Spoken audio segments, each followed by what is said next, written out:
जी। बिल्कुल अमित, और रोजगार के भी नए अवसर इससे खुलेंगे, क्योंकि जिस तरह से आपने कनेक्टिविटी की बात की और जिस तरह से ये एयरपोर्ट भव्य तरीके से हाईटेक तरीके से बनकर तैयार हुआ है, तो इससे रोजगार के भी नए अवसर मिलेंगे। क्योंकि जिस तरह से दिल्ली एयरपोर्ट की अगर बात की जाए तो 3 टर्मिनल वहां पर मौजूद है और तीनों ही टर्मिनल काफी ज्यादा व्यस्त रहते हैं। वहीं वहीं पर अगर नोएडा की भी आप बात जिस तरह से कर रहे थे कि एनसीआर में अगर एयरपोर्ट आ जाएगा तो कहीं ना कहीं उससे भी राहत मिलेगी जो ट्रैफिक दिल्ली एयरपोर्ट पर क्रिएट होता है। तो देखिए, इस एयरपोर्ट की बात की जाए तो कार्गो हब के तौर पर भी इसको विकसित किया जा रहा है। तमाम इंडस्ट्री नोएडा, ग्रेटर नोएडा और पश्चिमी उत्तर प्रदेश में जिनको अपने सामान को दूसरे देशों में भेजना होता है, वो अभी तक आईजीआई एयरपोर्ट पर निर्भर थी। टाइगर एयरपोर्ट के बाद अब जब नोएडा में कार्गो अब शुरू होगा, नेशनल इंटरनेशनल फ्लाइटें यहाँ पर शुरू होंगी, तो तमाम उन इंडस्ट्री को भी उनके किराए में फायदा मिलेगा। और रही बात रोजगार की, तो रोजगार के अवसर लगातार इस पूरे क्षेत्र में एयरपोर्ट की घोषणा होने के बाद बढ़ते हुए नजर आ रहे हैं। काफी कंपनियां ऐसी हैं जिनका निर्माण हो चुका है, संचालन शुरू हो गया है। कुछ कंपनियां ऐसी हैं जिनका निर्माण कार्य चल रहा है और लगातार अलॉटमेंट भी किया जा रहा है। काफी बड़ी बड़ी कंपनियां यहाँ पर निवेश कर रही हैं। एयरपोर्ट से कुछ ही दूरी पर इंटरनेशनल फिल्म सिटी का निर्माण कार्य शुरू होने वाला है। इंटरनेशनल फिल्म सिटी बनने के बाद भी रोजगार के अवसर स्थानीय लोगों को मिलेंगे, स्थानीय कलाकारों को फिल्म सिटी में काम करने का मौका मिलेगा।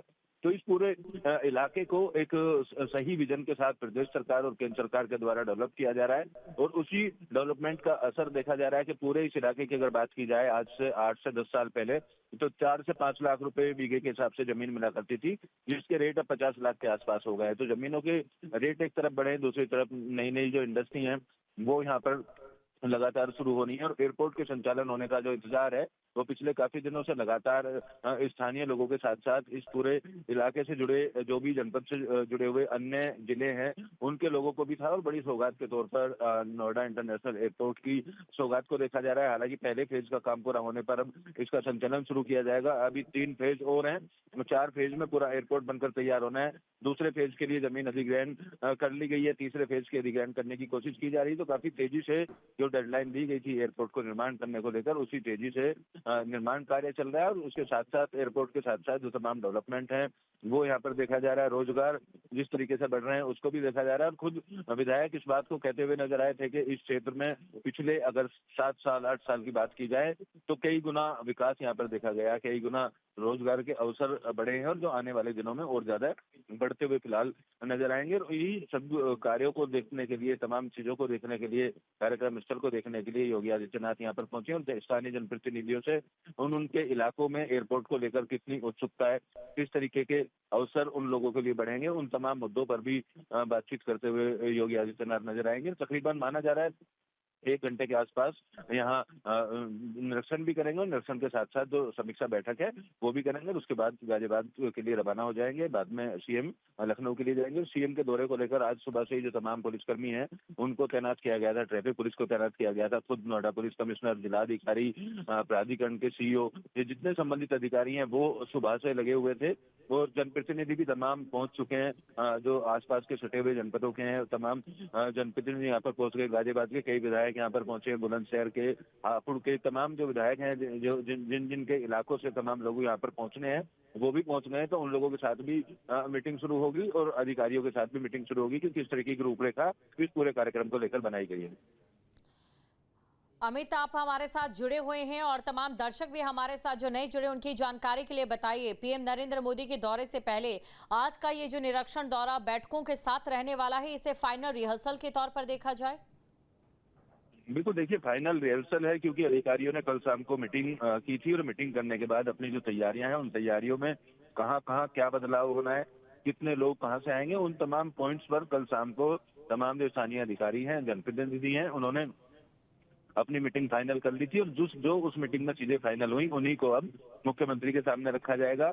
जो कुछ इक्का दुक्का बदलाव होंगे वो मुख्यमंत्री के सुझाव के बाद उन चीजों में हो सकते हैं, लेकिन मोटा मोटा जो अभी तक रूपरेखा बनी है वो यही है कि 1 से 1.5 लाख लोग पश्चिमी उत्तर प्रदेश के अलग अलग जनपदों से इस कार्यक्रम में शिरकत करेंगे। प्रधानमंत्री यहाँ पर उद्घाटन करते हुए, सौगात देते हुए नजर आएंगे।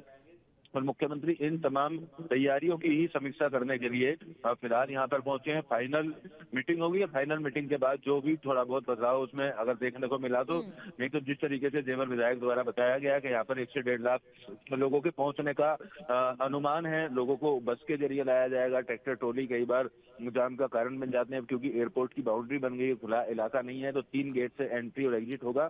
तो जितने भी लोग आएंगे उनको बसों से सभा स्थल तक लाया जाए और उन्हीं बसों से वापस उनके गंतव्य तक पहुंचाया जाए। इस तरीके की तैयारियों में जो बातचीत है वो फाइनल हुई थी तमाम अधिकारियों और जनप्रतिनिधियों के बीच में, और उन्हीं तमाम पॉइंट्स को लेकर मुख्यमंत्री जनप्रतिनिधियों से भी बातचीत करेंगे और स्थानीय जो अधिकारी हैं उन अधिकारियों से भी बातचीत करेंगे कि 28 तारीख को किस तरीके से रूपरेखा रहेगी, कितने लोगों का अनुमान रहेगा और किस किस क्षेत्र को इस एयरपोर्ट के बनने का फायदा होगा। उन तमाम चीजों पर भी बातचीत होंगी। तो प्रधानमंत्री मंच से एक बड़ी सौगात देने के साथ साथ उन जनपदों का या उन स्टेट का जिक्र भी करते हुए नजर आएंगे जिनका इस एयरपोर्ट के बनने से फायदा होगा। रोजगार के सीधे तौर पर अवसर बढ़ाने की बात सरकार की तरफ से की जाती है, तो रोजगार के अवसर सीधे तौर पर यहाँ दिए जा रहे हैं। और एयरपोर्ट से कनेक्टिविटी बेहतर करने के लिए कौन कौन से एक्सप्रेसवे और जोड़े जा रहे हैं। नया एक्सप्रेसवे यमुना पुष्टे के पास से जो पुस्ता रोड है उसको भी नया एक्सप्रेसवे बनाने का प्रस्ताव प्रदेश सरकार की तरफ से पास किया गया, ताकि नोएडा और ग्रेटर नोएडा एक्सप्रेसवे पर जिस तरीके से लगातार वाहनों का दबाव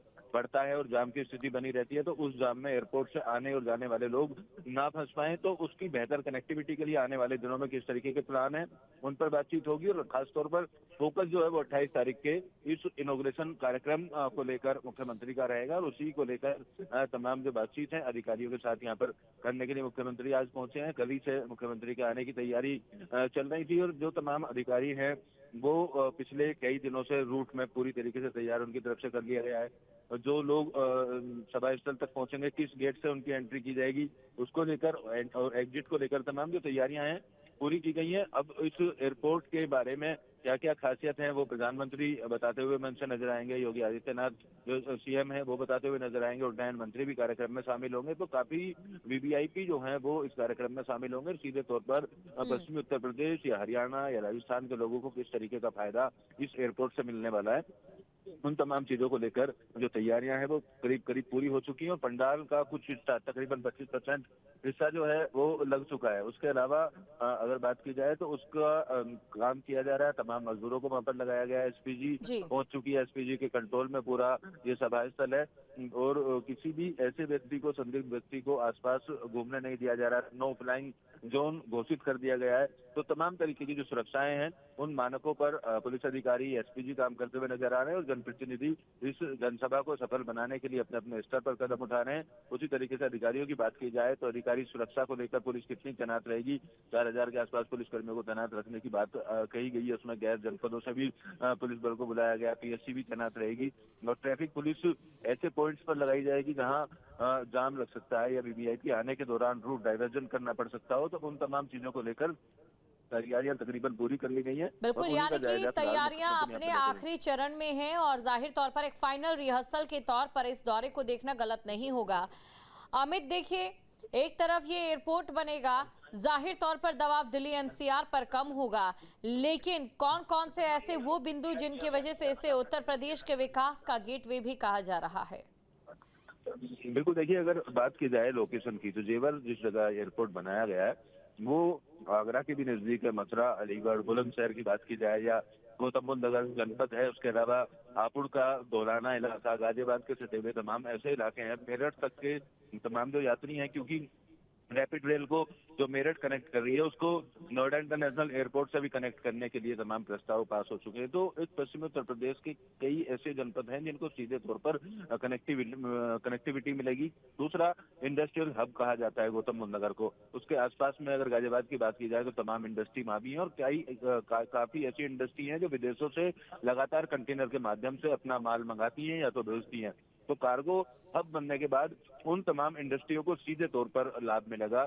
नोएडा इंटरनेशनल एयरपोर्ट से उनके तमाम कंटेनर जा पाएंगे यात्रियों की बात की जाए तो चाहे अयोध्या, लखनऊ या देहरादून की बात की जाए या देश के अन्य जिलों की बात की जाए, शहरों की बात की जाए, तो तमाम जगहों के लिए यहाँ से जो फ्लाइट की सुविधा है वो मिलेगी। इसके अलावा इंटरनेशनल लेवल की फ्लाइट की सुविधा मिलेगी। और जो परेशानी आमतौर पर आपने देखा होगा आईजीआई एयरपोर्ट पर जाने के दौरान या आने के दौरान या वहाँ अक्सर यात्री बताते हैं कि किसी तरीके की समस्या हुई, तो हाई टेक्नोलॉजी के साथ इस एयरपोर्ट को बनाया गया है।